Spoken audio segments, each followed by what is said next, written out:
मंगलनाथ मंदिराजवळ आपण इथं आलेलो आहे. तुम्हाला त्याचा बाहेरचा परिसर दाखवतो. मस्त हा बघा ब्रिज आहे, इथून आम्ही आलेलो आहे.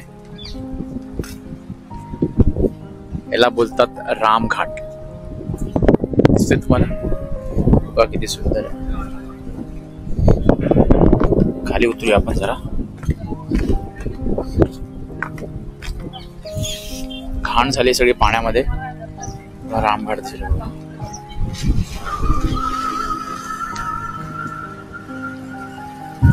अजून पण लोक घाटावर आंघोळ करतात.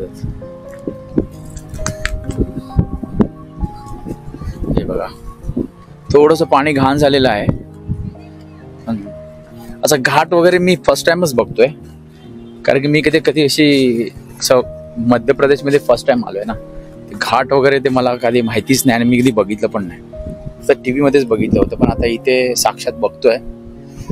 हे मंदिर आहे तिथे पुढे आणि हा घाट आहे. आता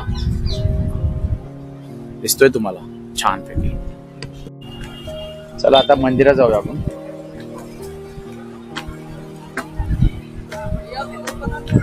हा मंदिरात जाऊया आपण आता. बघूया आता मंदिर कसं आहे आतमध्ये काय. मंदिराचा परिसर आहे.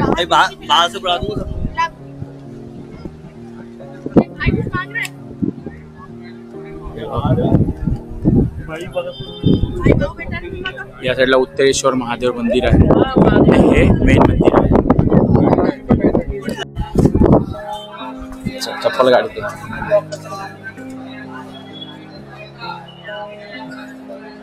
माझी चप्पल महागाची आहे ना. पुढे काढली ते मला समजेल ना कॅमेरामध्ये. महारावली तर मग तुला ना आपण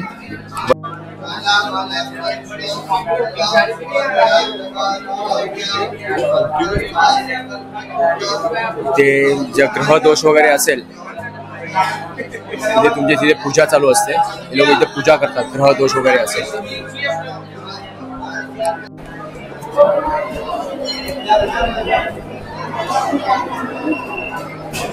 थोडीशी लाईन आहे.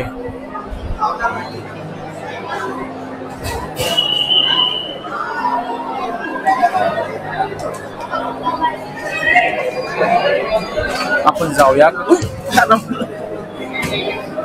जाऊया खालू. मंदिराच्या आत पोहोचलेलो आहे. लाईन जास्त नाहीये. एक 10 मिनिटांमध्ये लाईन संपेल. थोडी लाईन पण नाही ना रे.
दर्शन आपलं झालेलं आहे. तर आपण आता आजूबाजूचा परिसर जरा एक्सप्लोर करूया. चला मंदिराची माहिती आपण पहिले जाणून घेऊया काय आहे हे.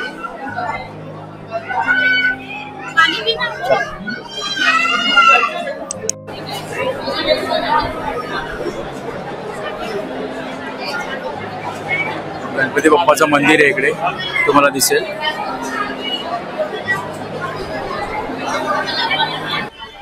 जय श्री महाकाल. सभी लोगों का आपका स्वागत है अवंतिकापुरी उज्जैनी नगरी में. आप जिस मंदिर पर आए हैं ये मंगलनाथ जी का जन्म स्थान है. मंगल ग्रह शिवलिंग स्वरूप में भगवान मंगल विराजमान है यहाँ पर, है ना. जब अंधकासुर नामक राक्षस से महादेव का युद्ध हो रहा था, महादेव के मस्तक की पसीने की जो बूंद है धरती पर इस जगह गिरी थी और धरती के 2 भाग हुए थे, जिसमें से फिर इनका जन्म हुआ। ये अंगारक रूप में उत्पन्न हुए थे, है ना।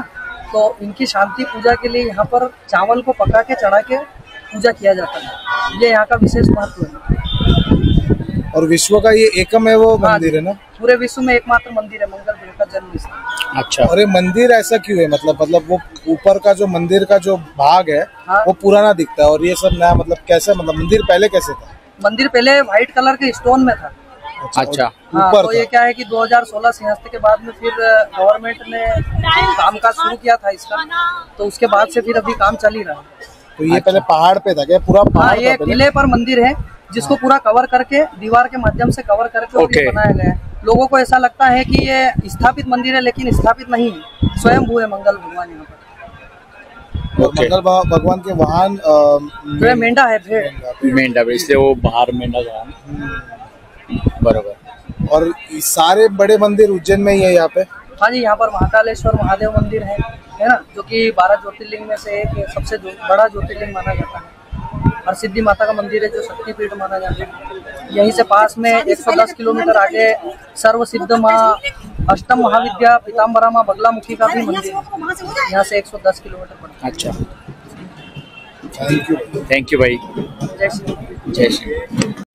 इथे एक बघा झाडाच्या मागे श्री हनुमंताची स्थापना केलेली आहे, दिसेल तुम्हाला। भलं मोठं झाड आहे हे बघा, तुम्हाला दाखवतो। सव्वा ढव्या बरोबर या मंदिराच्या बाजूला जे आहे तो घाट, तिथे हे मंदिर त्यांनी वसवलेलं आहे।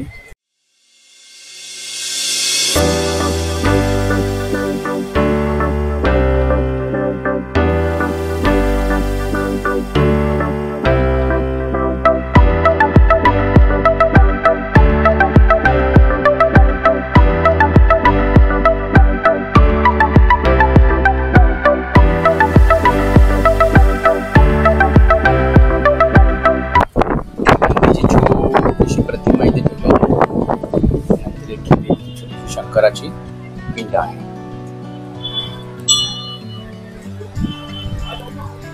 छोटस मंदिर आहे, तुम्हाला दिसेल बघा, साईडने लांबून दिसेल। हे बघा, छोटस मंदिर ठेवलेलं आहे बरोबर मंदिराच्या बाजूलाच। हा घाट। नमस्कार मित्रांनो, आता आपण पाहिलं आहे मंगलनाथ मंदिर। ते विश्वातील एकमेव असं मंदिर आहे, त्याचा इतिहास आपण जाणून घेतला आहे। आता आपण चाललेलो आहे सिद्धवट टेम्पल। सिद्धवट टेम्पलचा इतिहास पण आपण जाणून घेणार आहोत। ते पण विश्वातील एकमेव मंदिर आहे जिथे पार्वती माताने एक छोटंसं रोपटं लावलं होतं आणि त्याच्या आजूबाजूला या मंदिराची स्थापना झालेली आहे। चला आपण आता त्या मंदिराचा इतिहास पण जाणून घेऊया।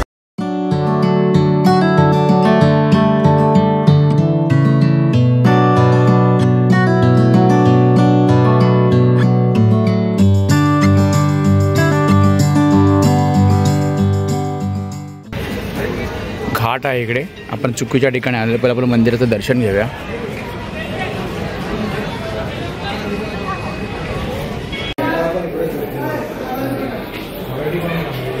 बघा इथे तुम्हाला दिसेल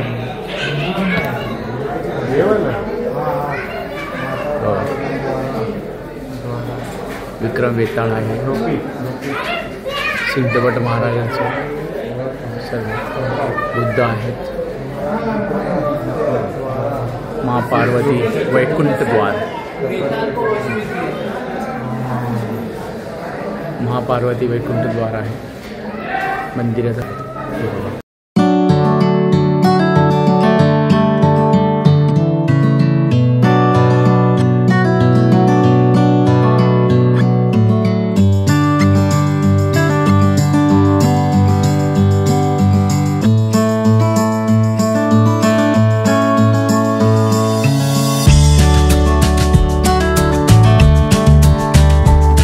हे बघा, हेच ते झाड आहे मी तुम्हाला बोललो होतो जे पार्वती माताने लावलं होतं।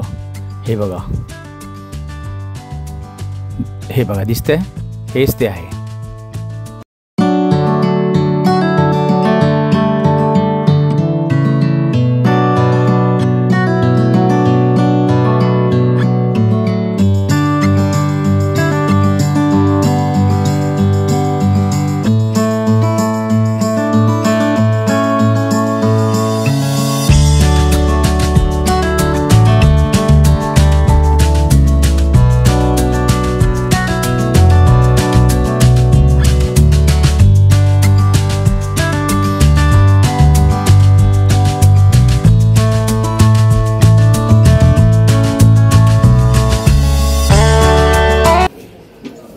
चला आपण आता मंदिराचा इतिहास जाणून घेऊया.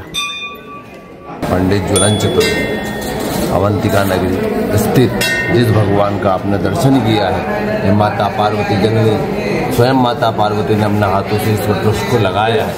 जिस प्रकार से वटवृक्ष से अपने भूलोक पर 4 वटवृक्ष हैं. सर्वप्रथम प्रयागराज गिनाबद में अक्षय वट है, उसी प्रकार द्वापर युग का वंशी वट है.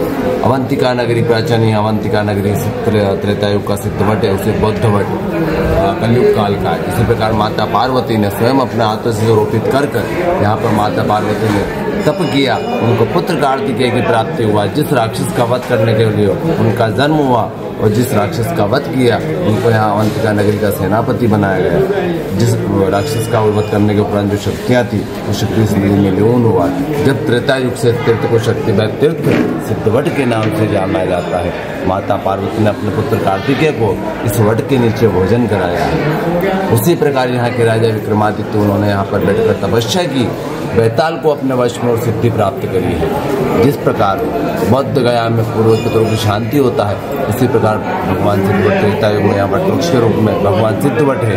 यहाँ पे जो शिप्रा नदी अपने पूर्वज होते हैं उनका पुत्र को और मोक्ष होता है. मोक्षदायिनी नदी और जो भगवान सिद्धवट है ये अपने पितरों को वैकुंठ स्थान प्रदान करते हैं. यहाँ पर 3 मनोकामना पूर्ण होती, संतति, संपत्ति और संतान कामना. किसी को नौकरी, व्यापार, रोजी रोजगार नहीं होता तो यहाँ मनोकामना के लिए धागा बांधा जाता है.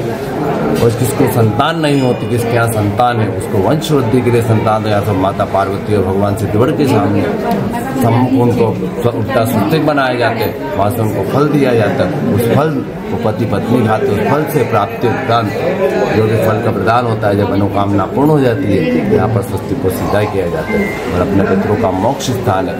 यहाँ पर कार्तिक मास और शुक्ल पक्ष और कृष्ण पक्ष की जो चतुर्दशी आती है, अमावस्या और पूर्णिमा आते हैं, यहाँ विशेष दिन होता है. अपने पूर्व पितरों के लिए यहाँ से दूर से लोग खाली हर माह के 4 दिन यहाँ पर विशेष दूध अर्पण किया जाता है. भगवान को दूध अर्पण करना आते हैं. और जो माँ 12 महीने यहाँ पिंडदान करता है वो 12 महीने हर चतुर्दशी, अमावस्या, चतुर्दशी पूर्णिमा को यहाँ पिंडदान करता है. यहाँ का महत्व है. शुक्रिया, धन्यवाद. त्या गुरुजीने खूप चांगल्या प्रकारे माहिती दिलेली आहे. खूप छान छान म्हणजे आपल्याला जे माहीत नव्हतं ते. आणि हे जे मंदिर आहे माता पार्वतीने जिथे वटवृक्ष लावला होता त्या वटवृक्षाच्या आजूबाजूला ते मंदिर स्थापित झालेलं आहे. म्हणजे मागे एक घाट आहे आणि नदी आहे त्याच्या मागे एक. आणि इथे खूप लांबून लांबून लोक आपल्या पितृंची पूजा करायला येतात. इथे पूजा केल्यामुळे ते आपले पितृ शेवटपर्यंत आनंदी राहतात आणि आपलं लाईफ, आपलं जीवन आनंदी राहतं. म्हणून लोक लांबून लांबून इथे पितृपूजा करायला येतात त्या गुरुजी. आणि अजून एक वैशिष्ट्य आहे, विक्रम वेताळची घटना पण याच जागेवर घडलेली आहे, ते पण याच ठिकाणी. त्याचा पण इतिहास या मंदिराला आहे. चला आता पुढे काय काय बघायला मिळते आपल्याला आपण जाणून घेऊया. आणि तुम्ही व्हिडिओला शेवटपर्यंत पहा आणि कनेक्ट राहा. त्या झाडाला सगळ्या लोकांनी दोरा वगैरे बांधलेला आहे. खूप असं पसरलेलं झाड आहे बघा, तुम्हाला दिसेल, दाखवतो बघा. पूर्ण सगळीकडे हे झाड पसरलेलं आहे बघा. इथे दुकानं आहेत. ही मंदिराची एंट्रीची कमान आहे. इथं संस्थान आहे म्हणजे भक्त निवास आहे. हे बघा, हे भक्त निवास आहे. इथे तुमची राहण्याची पण सोय होते. आणि ह्या बाजूला घाट आहे, इथे घाट आहे. आणि ह्या बाजूला जे आहे मंदिर आहे. ठीक आहे. सत्यनारायण मंदिर आहे आणि त्या मंदिराच्या आत आपण जाऊया आता.